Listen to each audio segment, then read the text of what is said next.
Hey guys, it's Luke, and in this video we're going to be looking at a clip from The Tonight Show with Jimmy Fallon and learning some really useful English words and phrases and pronunciation from it.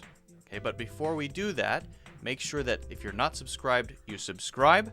If you like the video, hit the like button, and also don't forget to check out my courses in the links in the description below this video. Alright, so let's take a look at the clip. Before I show you the picture, man, he's one of the cutest babies I've ever seen in my lifetime. I mean, he's cuter than my daughters, for sure. He's the cutest. Oh my God, three. no. What did you end up naming him? We ended up naming him Haze. Oh, Haze. H-A-Y-E-S. That's so cute. Yeah, we didn't want to go for the little more edgy. We wanted to go a little more classic. You were gonna go Haze, like. You know, we didn't want to. Blaze? Because it was like 100%. He was going to be a stoner if we named him. Yeah, exactly. Yeah, you can't do the yeah. Okay, so I'm sure you've seen this show before. It's a very, very popular talk show in America. And one thing I hope that you noticed about it is that conversation is not how we normally think of conversation when we're learning English, right? We normally think of conversation as I speak, and then you say something, and then I say something, you ask me a question, I answer, right? It's not quite like that in real conversations in any language. So I hope that you can kind of notice the fluid nature of the conversation in the clip that we just looked at. They talk over each other, they interrupt each other a little bit, they don't always finish their sentences, and that's kind of how it goes. Now, that doesn't mean you shouldn't learn how to make full sentences, right? That's still very useful. But just notice that when you're really speaking quickly with someone, and if you watch most native English conversations, you'll see this. When two people are speaking quickly, many things get cut off. Things don't always complete. People interrupt each other. But that's okay, it's kind of natural. And this conversation is actually very, very natural. Okay, so now let's actually look at what was said in this clip. Let's break it down a little bit. Let's talk about the parts, what each thing means, why they said it this way, and we can learn some pronunciation as well. Man, he's one of the cutest babies I've ever seen in my lifetime. Before I show you the picture, man, he's one of the cutest babies I've ever seen in my lifetime. Why does he say that? Man, he's one of the cutest babies. Why not woman? He's one of the cutest babies because he's talking to Jessica Alba. She's not a man. So I'm not sure exactly why we say this, but it's sort of like wow or ah. It's just a sound. This is called an interjection. An interjection is something that expresses an emotion, sometimes fear, like ah or yikes, something like that. It's called an interjection. Man is another one. I mean, he's cuter than my daughters for sure. For sure. I mean, he's cuter than my daughters, for sure. Now, for sure is a very American thing to say, right? It's very American. People sometimes add for sure at the end or in the middle. This is for sure. This is for sure. The hardest exam I've ever prepared for, right? Or maybe that was the funnest concert I've ever been to. For sure, we can add it. I feel it is a bit more typically used by girls. That's just my feeling. It's more of a feminine expression. Some things are used more by girls than guys, right? So that's just my feeling. I don't really use it that much. So certainly you can use it, but you have to know what fits you, right? What fits your way of expressing yourself. Now, what about I mean? I mean, he's cuter than my daughters, for sure, right? Why does she say I mean? Well, here, it's just a way to sort of think about what you're going to say next, or sometimes say to the other person, I'm going to make a point now. I mean, if you really want me to be honest with you, your presentation wasn't that good. Because, and then I can explain it. So it's sort of like saying, wait, pause, just a second.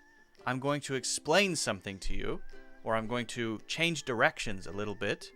But sometimes it doesn't really have a meaning. Sometimes what it means is, but here when she says it, I think what she's saying is, let me make a point, right? He's so cute that he's cuter than my daughters. What did you end up naming him? What did you end up naming him? What did you end up naming him? Now notice for pronunciation here, we don't say what did you, right? It's blended together. We say, what did? We put the what and the D together. What did you end up naming him? So the T and the D are smashed together, and the whole sentence, he carries his voice through the rest of it. Did you end up? He doesn't stop his voice until the P. Did you end up naming him? That's one of the things that makes natural English sound natural, is that we move the voice through words instead of speaking one at a time. But why does he say, what did you end up naming him, instead of, what is his name?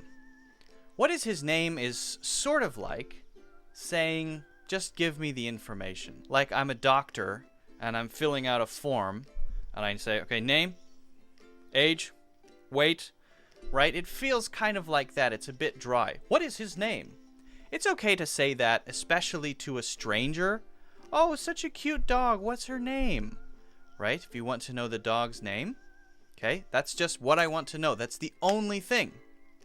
But if I say, what did you end up naming him? It suggests that I want more than just the name. Maybe I want the story, or I want an explanation for why you named him that. I'm ready to have a conversation. Now, sometimes we use this, very often we use this, when we had a previous conversation about this. We've talked about it. And then some actions happened after that. But I don't know the end result of those actions. So you say, I think I might see a movie tomorrow. And I say, oh, cool, cool. What are you going to see? And you might say, okay, I might see this one. Maybe I'll see this one or this one. I don't know. Movie A, movie C, movie B. I'm not sure yet.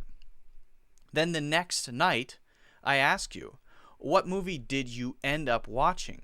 Because I'm trying to find out the result of the thing we were talking about before. So maybe Jimmy and Jessica talked about the name before. In fact, they did talk about it before. Jimmy had given her a suggestion before. So he's trying to find out the end result of that whole process. Maybe she was thinking about it before and he didn't know her final decision. He gave her a suggestion. Now, here they are on his talk show, on The Tonight Show. What a perfect time to ask, what did you end up naming him? So one, I kind of want the story behind the name. And two, we had this conversation before. I'm trying to find out what happened. And then she replies, matching his question. We ended up naming him Haze. Okay. Now, she could have just said Haze. But she's matching the question, and that's totally fine. We do that all the time. And then as a reaction, aw, Haze. Aw, Haze. What did you end up naming him? We ended up naming him Haze. Oh, Haze. Aw, AW, is another interjection, but we use it in a couple different ways. In this case, it's the kind of aw you would use if something happens that's very cute. You see a dog playing with another little puppy. Aw, so cute, right? Haze, you named him Haze. Oh, that's such a cute name, right? So that's okay. We can express our feeling of, oh, this is cute, right? When we see something cute, we can respond by saying, aw, and then maybe so cute, or that's nice. And we can also use this one, AW, to express disappointment. So we are expecting to do something. We were planning to go to the zoo. It starts raining. Someone says, aw, it's raining. Aw. Now notice the tone is different. So the pronunciation of words can affect the meaning. You have to be careful when you say things that your pronunciation of especially interjections is right. Because if you say, aw, that's, oh, it's so cute. And you can also see my face. But if I say, ah, goes down at the end, that's disappointment. Sometimes if we say, ah, that's maybe amazement, and that's okay too. So the tone, the way that you say it, the feeling that you give with the voice that you use, the intonation is very important. It can change the meaning of the interjection. So you have to make sure you've got the right pronunciation, the right intonation. So if something is cute, it's ah, and if something is disappointing, it's ah. Then Jimmy asks about the spelling of the name, because Haze could be Hayes, and Haze could also be Haze. Hayes. That's so cute. Yeah, we didn't want to go for the little more edgy. We wanted to go a little more classic. You were gonna go Haze, like You know, we didn't want to... Blaze? Because it was like 100% he was going to be a stoner if we... Now, Haze is not a normal spelling of a person's name. Haze is when the air is not very clear, maybe a little polluted. It's so hazy. There's a lot of haze outside today. Sometimes we say when someone is smoking marijuana or something, then they have this sort of, their brain is in a haze. So we can use it that way. Now, he's asking about the spelling, and she says, yeah, you know, we didn't want to go for the little more edgy, the edgy name. We wanted to go a little more classic. Go. Why are we using go? Go with. So go with often is about choices. When we make a choice, we say go with this, go with that. At a car dealership, you want to buy a car? Which one? Should I go with the silver Honda or the red Toyota? I think I might go with the Maserati, right? So often we use go with instead of choose. I'm going to choose this. In fact, go with is probably more common than choose. Probably more common. Now, what's this edgy classic? Why is Haze more edgy and Hayes more classic? Hayes, this Haze, is a kind of older name. You'll see it in a lot of old literature. It's an old family name. It goes way, way, way back. So sometimes if something goes way, way, way back, if it's old and we're using it now, we say, oh, this is classic. And that's often a good thing, right? Music from the 1960s and 70s, we call it classic rock. I love classic rock. So we're listening to music that's old, but we're listening to it now, so we call it classic. It's usually a good thing. That's so classic. Ray-Bans are so classic. The name, Haze, Hayes, it's so classic. But if it were Haze, that would be a little more edgy.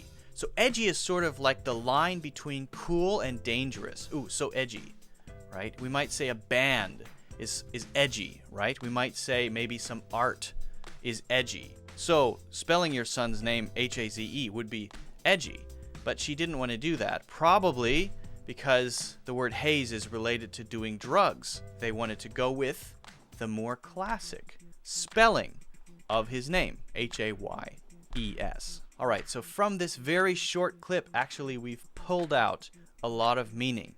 This is what you can do with everything that you watch. If you treat what you watch, English TV shows and movies, as things you can learn from, you can actually get a lot out of them. If you have any suggestions for me about what movies or TV shows you'd like me to talk about, leave it in the comments. Let me know. I'd like to hear from you.